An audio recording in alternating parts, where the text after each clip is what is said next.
Some of the biggest revenue makers for Bristol Myers Squibb, Pfizer, and Merck are on this list. So let's turn to Evan Seigerman, biopharma analyst at BMO Capital Markets. Evan, what's the impact? How long before we see it here? It looks like it's a margin hit.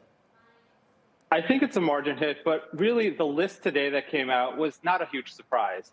You know, things like Eliquis, we knew that was going to be on the list. And for what it's worth, that's going generic around 2027. I think to Dr. Gottlieb's point, it's the investment up front that's changing now.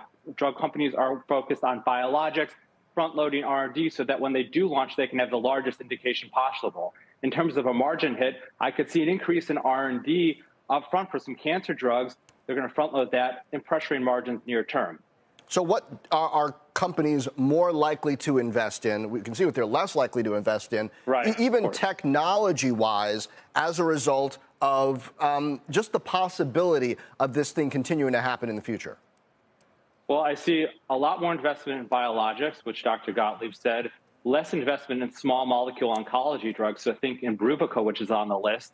You know, I know some companies are rethinking how they pursue and develop small molecule oncology assets, which is really a shame because that's a great way to get cancer drugs to patients easily. They don't need to go to an infusion facility.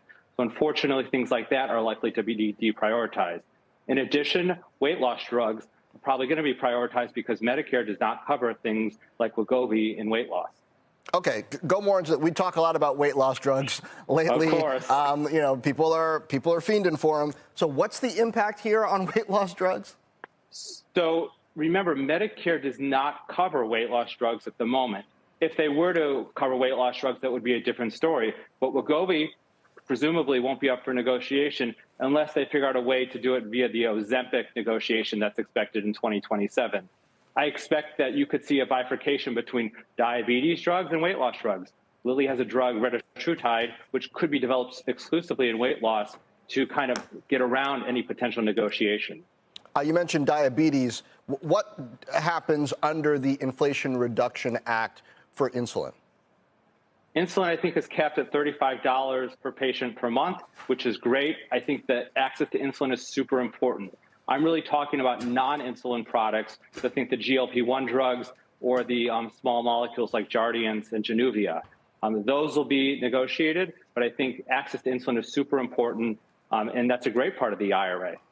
What happens to the pipeline for innovation as a result of this? Types of companies, as Dr. Gottlieb was saying, that might not be getting funded, and maybe even types of companies that might have less competition now that are already in the pipeline. Well, companies that are in the orphan disease space like Vertex going to be a very interesting investment because they're not subject to negotiation at all. They're not really in the Medicare segment.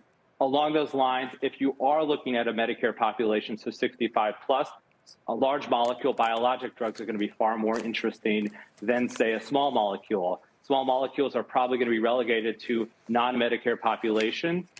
So think for younger folks to kind of prevent that 9-year clock that he's talking about.